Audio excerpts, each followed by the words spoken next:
ಇದು ಶಿವಮೊಗ್ಗದ ಕಥೆಯಾದರೆ ಇನ್ನು ಉತ್ತರ ಕನ್ನಡ ಜಿಲ್ಲೆಯಲ್ಲಿ ಹಿಂದೂಗಳ ಮನೆಯನ್ನ ಗುರಿಯಾಗಿರಿಸಿ ಅಪ್ರಾಪ್ತ ಮುಸ್ಲಿಂ ಯುವಕರು ಕಲ್ಲು ತೂರಿದ್ದಾರೆ.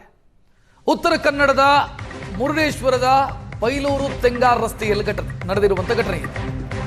ಬೈಕ್ನಲ್ಲಿ ಬಂದಂತ ಅಪ್ರಾಪ್ತರು ಹಿಂದೂ ಮನೆಗಳನ್ನು ಟಾರ್ಗೆಟ್ ಮಾಡಿ ಕಲ್ಲೆಸೆದಿದ್ದಾರೆ.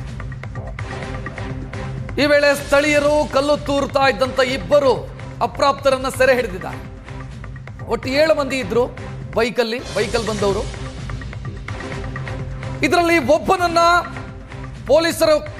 ಇಬ್ಬರನ್ನ ಪೊಲೀಸರ ಕೈಗೊಪ್ಪಿಸಿದ್ರು. ಅದರಲ್ಲಿ ಒಬ್ಬನನ್ನ ಟೆಸ್ಟ್ ಮಾಡಿದಾಗ ಆತ ಗಾಂಜಾ ಸೇವನೆ ಮಾಡಿರೋದು ದೃಢ ಆಗಿದೆ.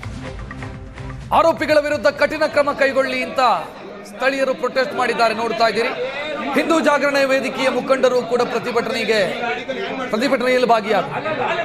ಮುರುಡೇಶ್ವರದ ಬೈಲೂರು ತೆಂಗಾರಲ್ಲಿ ಸದ್ಯ ಬೂದಿ ಮುಚ್ಚಿದ ಕೆಂಡದಂತ ಸ್ಥಿತಿ ಇದೆ.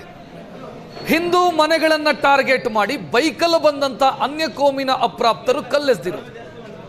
ಇಬ್ಬರನ್ನ ಸ್ಥಳೀಯರೇ ಹಿಡಿದಿದ್ದಾರೆ. ಅದರಲ್ಲಿ ಒಬ್ಬ ಗಾಂಜಾ ಸೇವನೆ ಮಾಡಿದ್ದು ದೃಢ ಆಗಿದೆ. ಇನ್ನು ಪೊಲೀಸರು ಉಳಿದವರನ್ನ ಕೂಡ ವಶಕ್ಕೆ ಪಡೆದಿದ್ದಾರೆ ಅನ್ನುವಂತ ಮಾಹಿತಿ ಇದೆ. ಉತ್ತರ ಕನ್ನಡ ಜಿಲ್ಲೆಯ ಮುರುಡೇಶ್ವರ ಸಮೀಪ ನಡೆದಿರುವಂತಹ ಘಟನೆ. ತನಿಖೆ ಆಗಬೇಕು, ಶಿಕ್ಷೆ ಆಗಬೇಕು.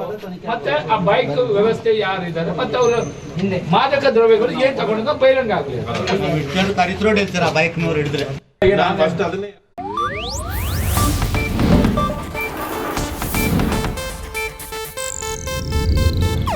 ಇದು ಏಷ್ಯಾನೆಟ್ ನ್ಯೂಸ್ ನೆಟ್ವರ್ಕ್ ಪ್ರಸ್ತುತಿ.